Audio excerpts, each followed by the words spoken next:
Thank you for the phrase, protect your strangeness. Yeah. You're welcome. I'm sure I'm not the first person to say it. I'm certainly not the first person to do it. Because in every culture, there's a custodian of strangeness. There's at least one. And you have to sort of be your own custodian of strangeness. And in some ways, like if you're thinking about being an artist inside of a community, you're also a custodian of other people's strangeness. And if you become a good custodian of your own strangeness, then you can be a good custodian of other people's strangeness, even if you don't know it, even if you're not fluent in it. The mere fact that you can acknowledge that somebody has a sense of mystery that you might not understand, that they are themselves in a journey of trying to understand, you become a custodian of other people's strangeness. Mm-hmm. But when you become a custodian of your own and you love it and you're terrified by it and you move toward it, your art, I think, becomes more likely to transform you. And it also becomes more likely to connect you to other people, even if you don't completely align or understand. Curtis has been that for me. There's things that Curtis and I love him like a brother, and I'm so grateful that we're traveling, our lives are traveling like this. And, to the end of our days, there are going to be things that Curtis will never understand about me. And there are things to the end of our days that I will never understand about Curtis. But it's in that mutual recognition and in that mutual protection of that thing that we are both trying to understand that our work has really has thrived. Our relationship, our love for each other has really, really thrived in that way. I mean, you guys are seeing it. I feel blessed by somebody who returns that to me and for whom I want to do that, And I think that's the other great thing about these communities like M.F.A. programs is that sometimes you find folks who can be collaborators in that particular way that approaches the spiritual. Yeah, co-custodians.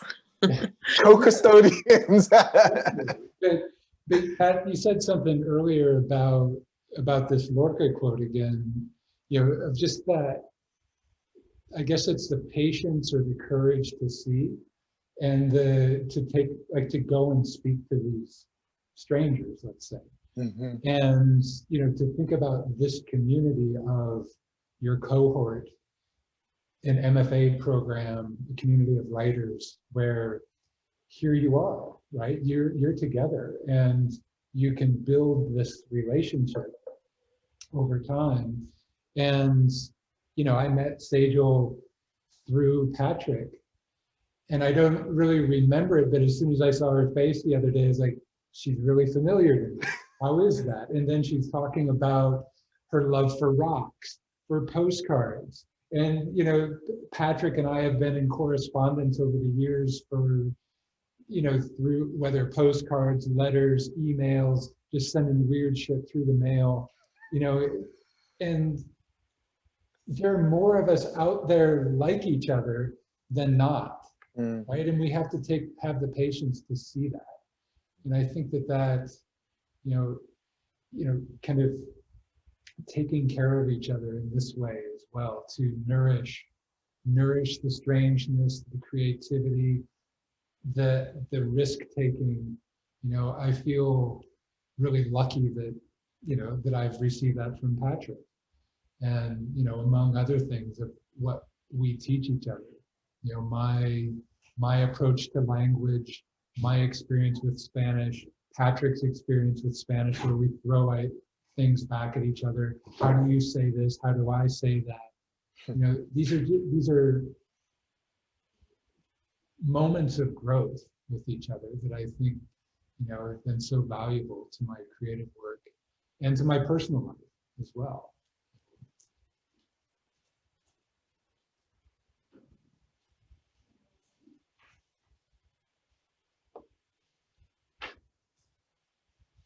Read Lorca.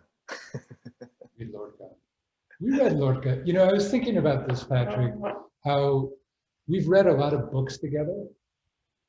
You know, I think I think we read both the Iliad and the Odyssey together in grad school. The Odyssey. I don't think I did Iliad with you guys, but You I did didn't read the Odyssey. Iliad?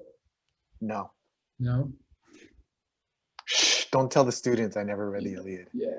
No, but then, I mean, I think we studied Duende, Lorca's essay on Yeah. Duende, and, you know, just lots of things of even that kind of experience where you're reading with someone else and getting an idea, having another understanding of a text, how you see it differently. You know? Yeah. Yeah. I mean, reading with other people is essential. Yeah. You know, it's really essential.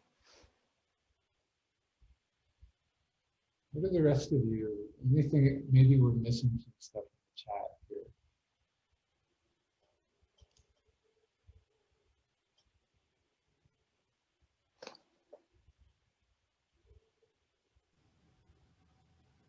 Are we in any book clubs? Yeah, Curtis and Pat, with all the teaching, I mean, I never have been in a book club, but I feel like reading with my students, or I'm teaching M.F.A. students in the low residency now, but yeah, how do you structure your reading together? Is it through teaching or with collaborators for you, like with each other, or? It's these days it's mostly through my teaching, and I've started to really conceive of and even structure my teaching around collaborative reading rather than instruction as we normally see it. So last fall 2018, I taught a course on improvisation and literature, and we met on Saturdays for 6-hour periods. And the first day, but before we even met, I said, okay, we're gonna, one of the requirements of the class is you have to bring something for other folks to eat. And so we would eat together, and we would just get together and sort of improvise a class for the whole semester. We went to the beach the first day, and eventually there were various texts. One of them was M. Norbezi Phillips' Zong, and we came up with a shit. It's downstairs. I'm gonna go downstairs. One of the things that we did was we started doing these big drawings, and I think the house might be a mess, but I don't care. And oh, is it not there anymore? Sorry. We did these. I thought that I had one of the big drawings that I brought back from the office, but I laid out these huge pieces of butcher paper on the table, and there were only 4 of us all together, and I set a time limit, and essentially we made these huge graffiti drawings based on M. Norbezi Phillips' Zong, and it was a way. We did a little bit of discussion beforehand, and then we just did these graffiti drawings, and then we did a little bit of talking after about the experience and in relationship to the text. So Philip's work was sort of in our head, and we were drawing fragments for it, and I loved it because it was like a different way for us to understand what Philip was doing. And it's a pretty hard text to just read in any kind of traditional way. And I don't know if you've ever seen M. Norbezi Philip, but like there are literally rituals that are attached to the text that she has composed. So anyway, Sejal, that's just to say that the kinds of collaborative reading that I'm doing are not in real traditional ways. As director of this institute, I'm actually starting a one-on-one study with a local Black organizer in Camden, and it's sort of this mutual mentorship about history, about the intersection of Filipinos and Black folks, and we're gonna read texts and construct texts together. So Yeah, that's the kind of reading that I'm doing together. Reading, eh, where reading and making that line is sort of blurred. My readings are, I've got a couple different kinds. The one-on-one stuff. I direct PhD dissertations and master's theses. But really, with the dissertations, they've got a reading list before their qualifying exams, and I read those books with the students, and we'll have conversations every other week. So, I'm kind of preparing them for the qualifying exam question, let's say. But ultimately, it's a conversation about books and making connections from across, these vast lists.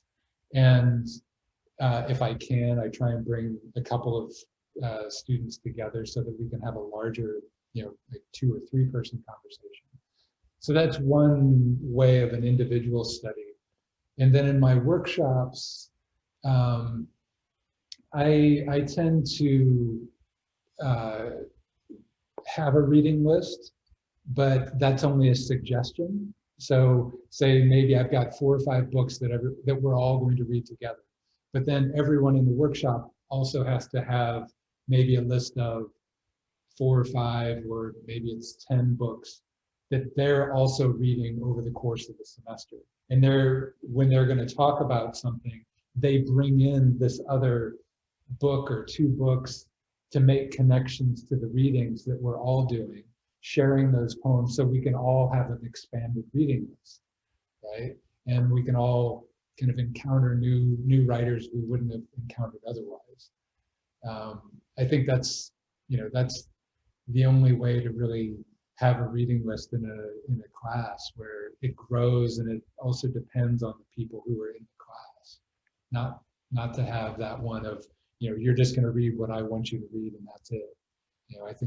I hope those days are done.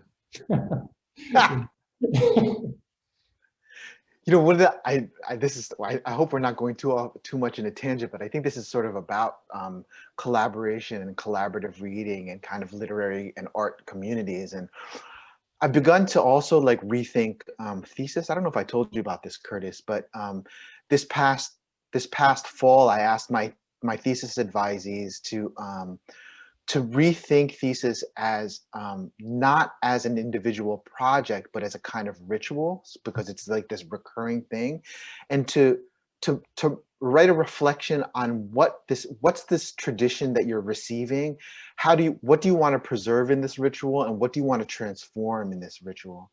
And then we went through this sort of thesis semester, kind of just meeting together and doing all these kinds of strange and wonderful collaborations. And at the end of the semester, what they wrote a kind of reflection to leave behind for the next crew of thesis advisees. So I'm starting with a new group in about a week actually, and they've received these kinds of messages about what they're handing down, and now they have to think about, oh, what's being handed down to me, what is the thing that I want to preserve, and what is the things that I want to transform.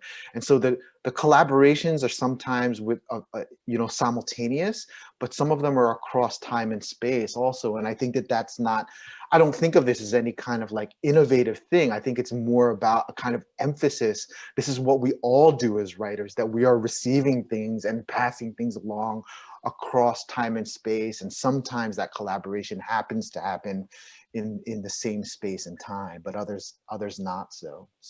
Yeah, these conversations Patrick and I have had about, how we approach workshops or reading lists or just reading in general have really transformed my pedagogy, how I approach teaching or being present in a workshop. From conversations with Patrick, with Ross, I've transformed my graduate poetry workshops to no longer have a text that you share with everyone and you write on and correct or edit or whatever that is, but you listen. And what it means to listen to someone reading their work, that attention, again, you have to be really present in the moment to hear how someone is reading, what they're reading, what language they're using. And initially they all kind of hated me because you didn't have anything to look at. But then it turned into these moments of pleasure, right? And that's what a workshop can be, right? To let's sit down and listen to Catherine's poem. Let's listen to it again, right? And hear how she's turning a phrase or how she's making this leap from beginning to end that, seems impossible. And not having the obstruction of the language on the page, the words on the page, and you're thinking, oh, I'm caught up with this instead of just listening and being present in that moment, right? And that comes from, again, a kind of revision of what a workshop is, what it can be.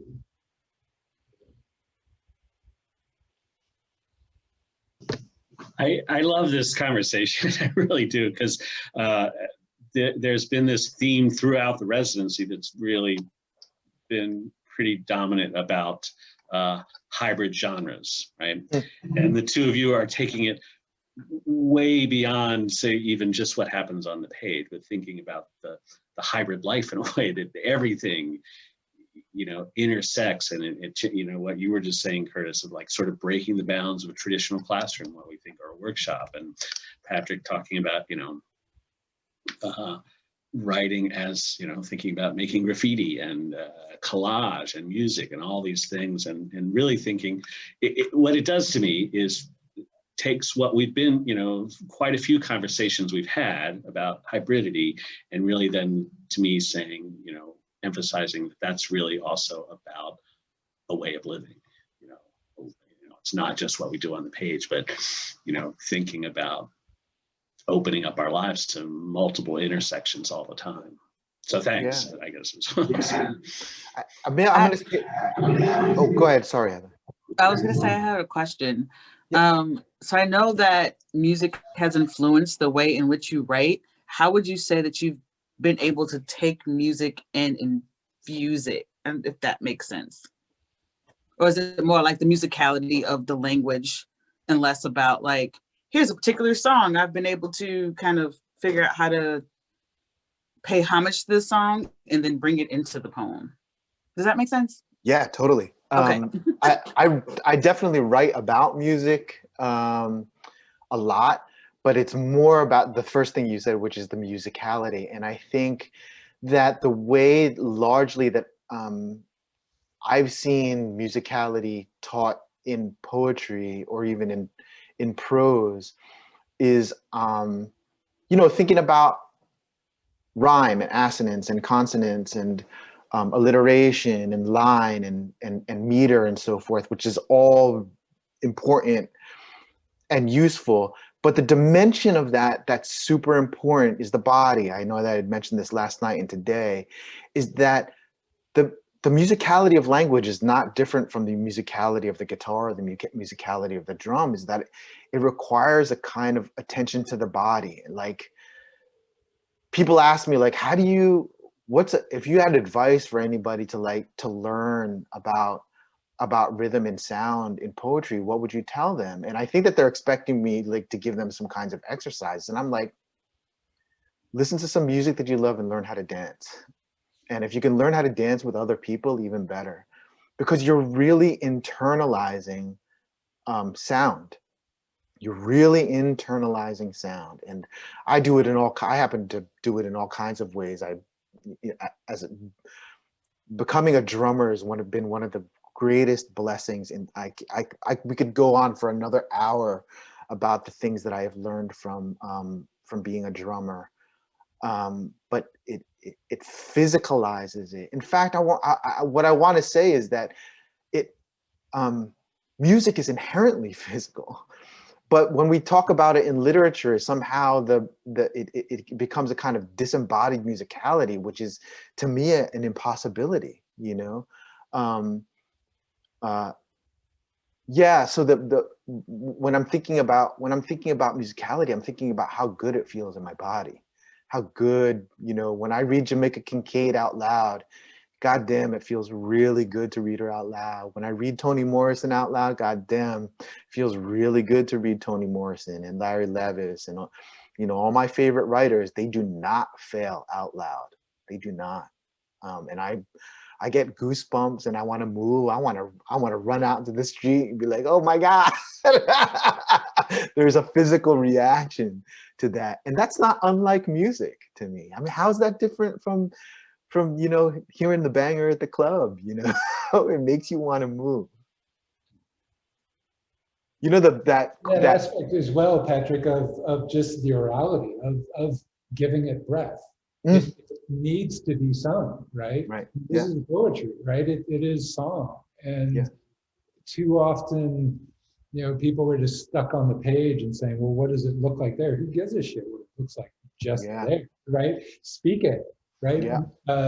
Last night, Glenn talked about that fantastic webpage from the Fish House, and it's about the spoken poem, like giving voice to those poems that are on the page. And, you know, we learned that in grad school. Read it out loud. And if you don't do it, someone's going to do it for you. And they're going to tell you how to read it, right? So.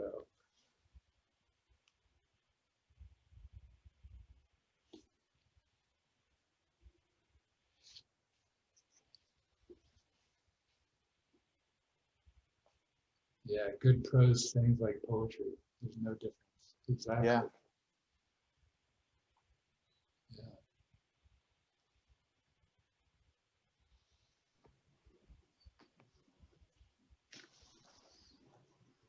I know, Patrick, you and Curtis can keep going with this conversation a long time, but I also know we've been going a while. I don't know if anyone has another question or comment, or if we want to wrap up. Sejal had something. Oh, yeah, I was just thinking about, I agree, good prose, things like poetry, and maybe the world has changed now, but I think that was definitely a struggle for me with publishing. I think people didn't know how to read it. Like, what is this? My, you know, in fiction workshop, my whole life, I was, you know, it's, oh, this is so poetic, right? And then my poems are quite narrative. You know, the line breaks seem arbitrary even to me. I hope we're in a different place right now where it's understood that we are beyond genre. Each of us is our own, right? Yeah. I mean, you're one of the people who I sort of like, I remember just sort of being purposefully in a lot of different worlds. And even in grad school, I remember how weird it was that we were like, the genres seem, we even had softball games between the fiction writers and the poets. It was like, well, Pat, for us too at UMass, it was like, you know, what are you? Always at a party, poetry, like, you know, I mean, it's like, what are you? Are you black or white or brown? What if who you are doesn't match your, you know, your perceived skin color? I mean, the asked to identify as though you can be only one word. I mean, which of us is only one word? Yeah. Yeah. When were you guys at Sarah Lawrence? I don't even know that. Long time 97 ago. to 99. Yeah. Okay, that's me. UMass was a long program, but it was 97 to 2002. So I think it was a different generation, I think, right? I mean, so much time has gone by that we're reflecting on, I think, the way the language and the disciplines were different then, and we've come of age, sort of. You know, we had a work, it was a nonfiction workshop together with Suzanne Gardner. A poet was teaching nonfiction, and there were mostly poets in there, I think.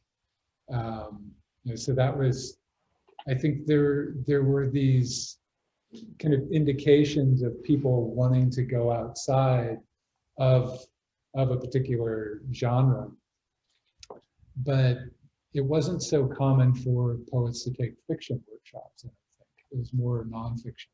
And the same thing with, you know, the fiction writers would go into nonfiction, not necessarily poetry.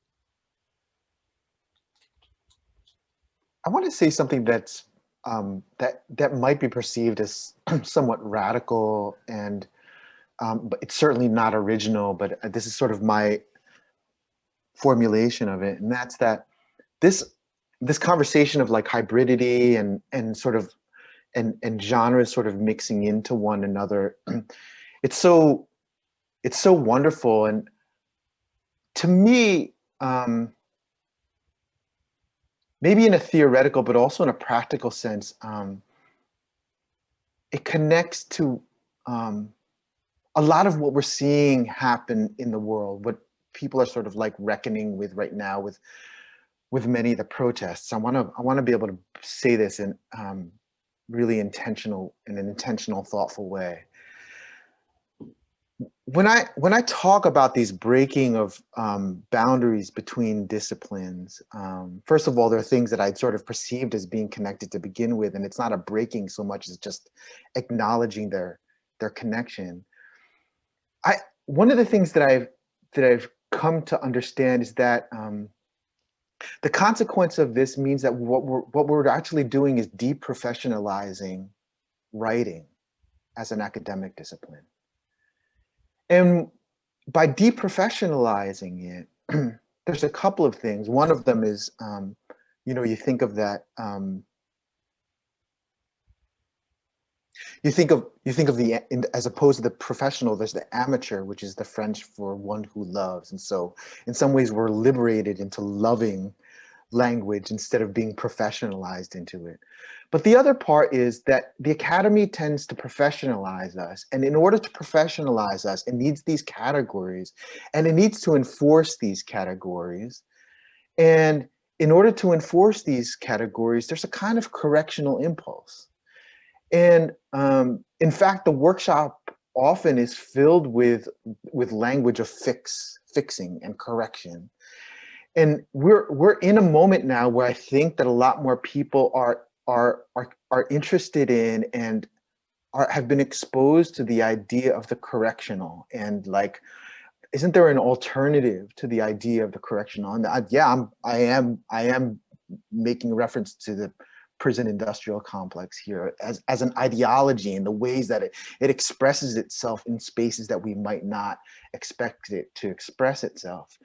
And so this correctional impulse in the workshop and in the academy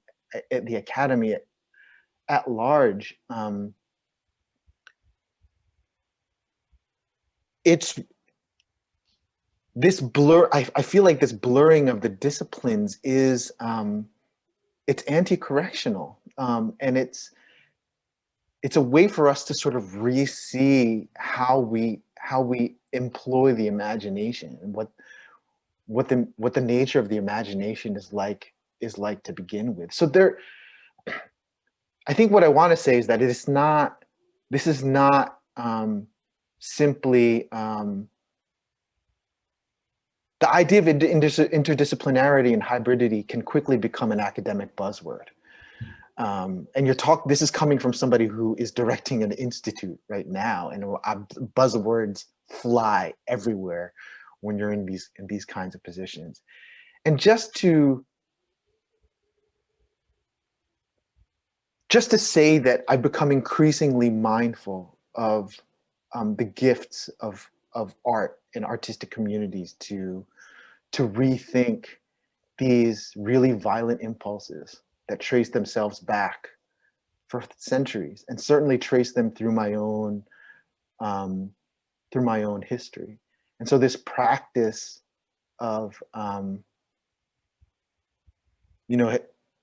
Heather, I think our exchanges are sort of like about musicality, that it's not just craft, it's soulfulness, it's your own joy, it's your own immersion in feeling.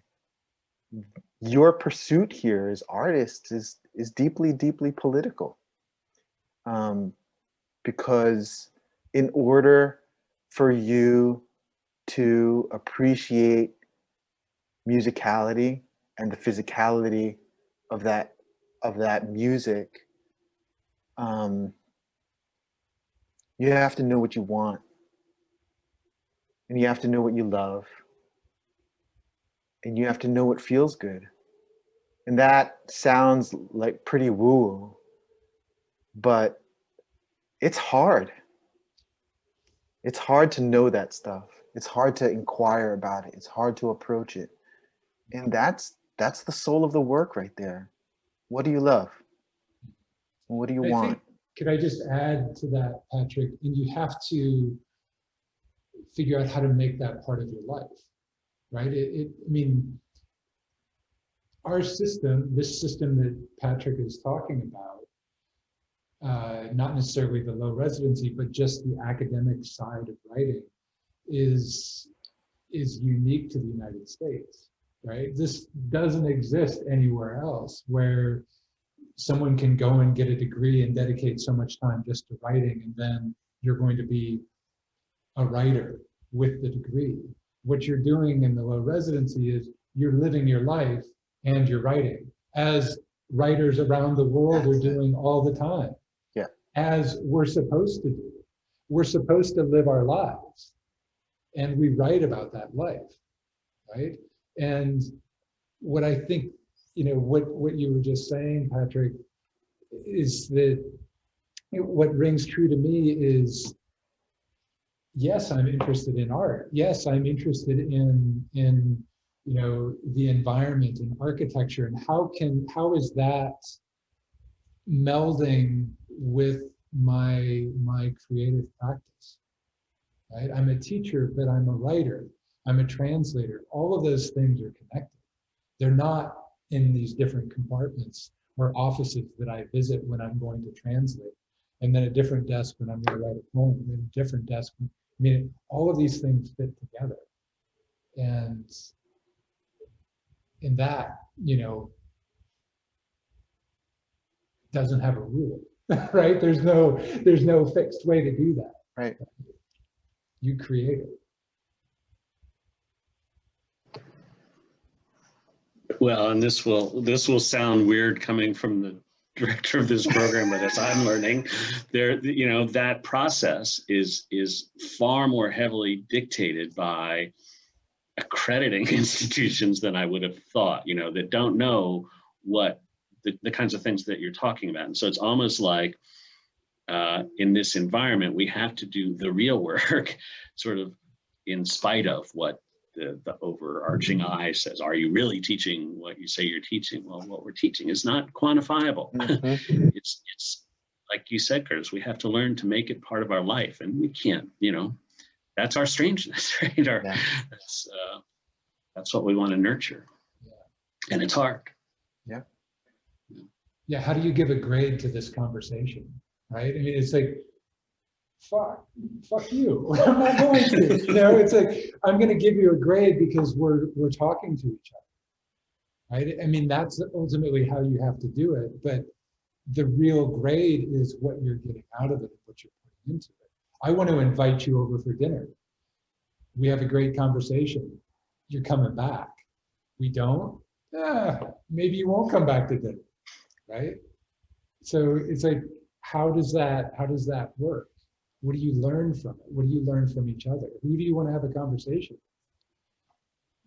with? I like that idea. I think Keisha was talking about how do you organize a book, thinking about those different chapters, if they're all seated at a table together, what conversations are they going to have with each other that are going to be interesting or maybe problematic, but getting at something, or they just shouldn't be together at all. And it's better to just make sure that one's not invited. Yeah. So I don't know how I got on. I like to have food conversations around the table. It is almost lunchtime. Yeah.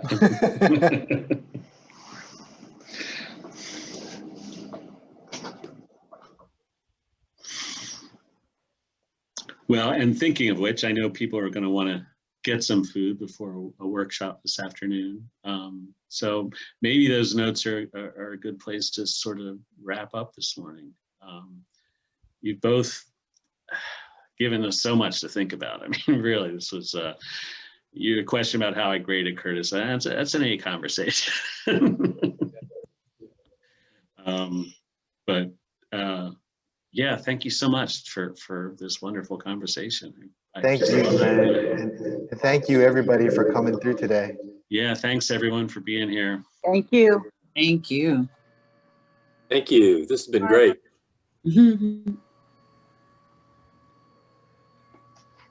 All right, take care, everyone. We'll see you All right. later. All right. Bye. Curtis. Hablamos, vale. Okay. Chao. Ciao.